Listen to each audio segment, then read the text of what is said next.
Hello, my name is Andrew Thake from Minds and Money. Delighted to be joined with us today by John Cash, who's Chairman and CEO of UR Energy.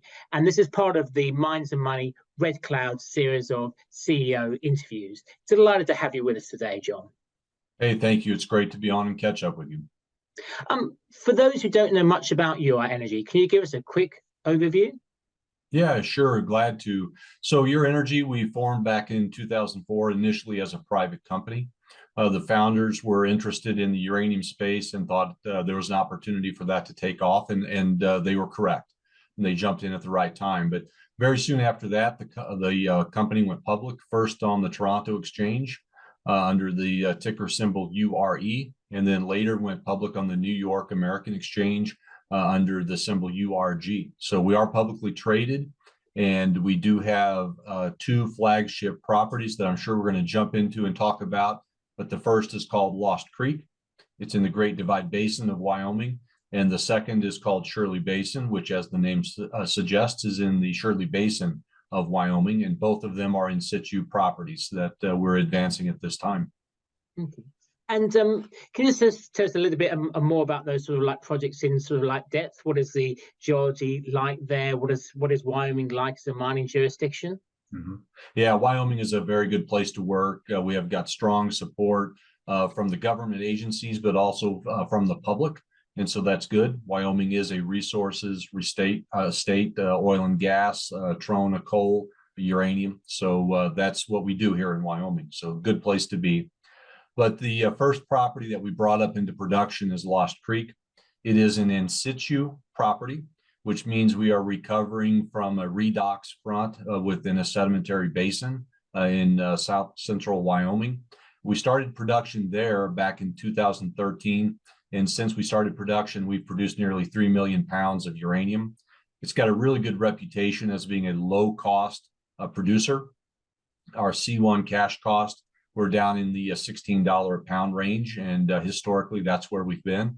And we believe we can get back to that again as we ramp up production based on layering in more contracts for that site. Our second flagship property is somewhat similar. It's in a different basin within Wyoming, the Shirley Basin. But again, it will be an in situ property. It has not been built out yet, but we do have all three of the major permits we need to be able to build it out and to put it into production. So much like Lost Creek, the decision to ramp it up and build it out will be predicated on layering in contracts. So we're looking forward to that right now. We've got one really good contract in place for Lost Creek, and we're working with utilities and customers in Europe and in the US to layer in more contracts to be able to justify that startup at Lost Creek. And presumably one of your unique selling points and what differentiates you from a lot of other uranium mining companies is its uranium based in the US rather than importing from abroad or importing from other jurisdictions that might be seen to be less friendly. Yeah, no, you're spot on. Right now, there's very little uranium production here in the US. The number of companies that have properties here is very small. I can pretty much count it on one hand. And fortunately, we're one of those companies that has a lot of production under our belt in the recent past. Lost Creek is recognized as technically a very sound project. Recovery rates there have been extremely high. Usually in the in situ industry, we look at about a 60 to 80% recovery rate. But at Lost Creek, we're averaging 90% recovery, and that's since production started back in 2013. So it's been a really good property. It's proven, and it's a proven low-cost producer. So that does put us in a very unique position because U.S. utilities are looking for Western supply. They've come to the realization that they're too dependent upon Kazakh and Russian supply, and they're doing their best to move away from that and to diversify their supply for their own security. Mm-hmm. In terms of recent press releases, I saw that you have a new well installation technology. Can you just tell us a little bit more about that? Yeah, absolutely. I really enjoy talking about the technology because it's something our company's been working on for some time. We announced earlier this year that we were working on it, and we have since gotten a provisional patent on the technology, and we've completed phase 1 testing in the field after we received approval from the agencies. So that testing went extremely well. It doesn't mean that the technology works. It just means we can install the casing, and we've demonstrated mechanical integrity. We're now moving on to phase 2, where we will demonstrate well development techniques associated with it to ensure we've got flow rates that are consistent with conventional techniques. So that's where we're headed next. But the results of phase 1 also began to give us a little bit of an insight into the economics. And we're looking at a time savings on injection wells of about 75% reduction in drill rig time. That equates to about a $2.50 to $3.50 savings in the overall cost of production. So that's fairly dramatic when you consider that our C1 cash cost is really in the $16 range. To be able to shave that much off is a big savings.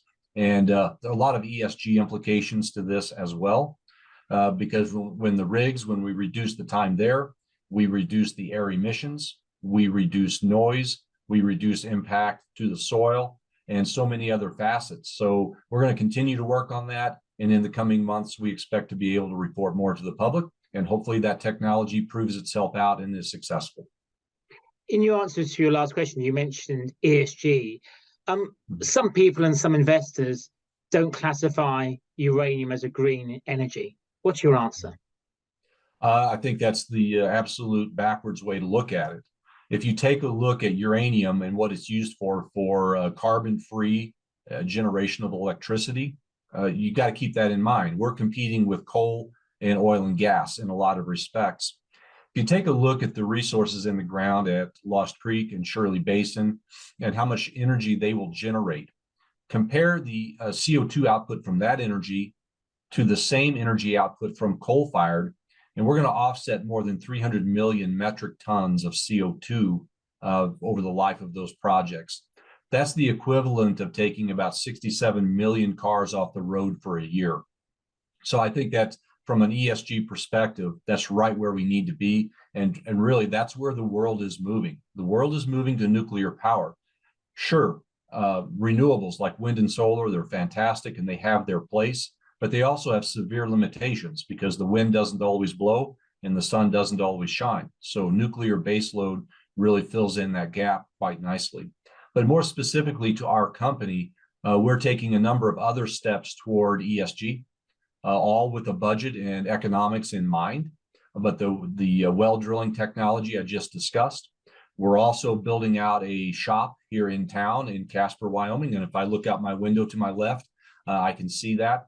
The intent there is to not send guys out to the remote mine site, but to be able to keep them in town to work here.